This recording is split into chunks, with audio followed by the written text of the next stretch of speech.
It was last year that longtime educator Darlene Stremmelaar and her husband Paul decided to register their 5-year-old son at an out-of-district school. We chose CL Titano because we had friends who have kids there, and they said the Striving Readers program is awesome. Their son Dylan has a severe case of ADHD and is behind in his speech development. Dedicated to his success, they enrolled him in a preparatory summer camp for students with ADHD and autism. They also provided tips they learned to Dylan's teachers. And not even a week had gone by. It was like the third day.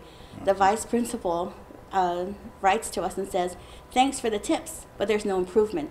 Frustrated, the Stremmelaars asked to speak to the principal, but were told they would have to meet with the vice principal instead. An argument ensued as the Stremmelaars picked up Dylan from school, at which point the principal told them to withdraw their child from kindergarten. It was unethical to kick out my son because you have a problem with the parents, and we only met with her that one time.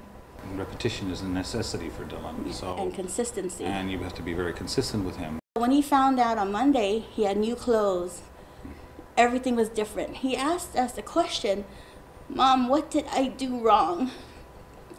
And I said, "Baby, you didn't do anything wrong."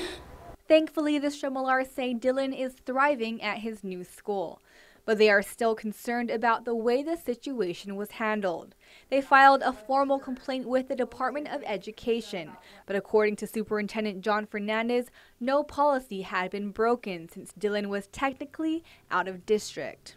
If you look at the line, how the way the board policy is written, there is not a single statement in that particular piece that mentions anything that they could use the parents as a reason to remove a child from the school. That's the bigger issue here, is what's going to be put in place so that parents aren't bullied like that. They wrote to the Guam Education Board in February asking for a review of the out-of-district policy and also better procedures for oversight of school administrators. I thought about it. I said, what about other parents who have to go through it?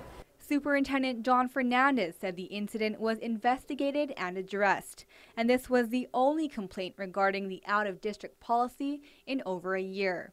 The Stremmelaars will testify at a GEB meeting tomorrow, 6 p.m. at John F. Kennedy High School. Reporting for Guam's News Network, I'm Isa Baza.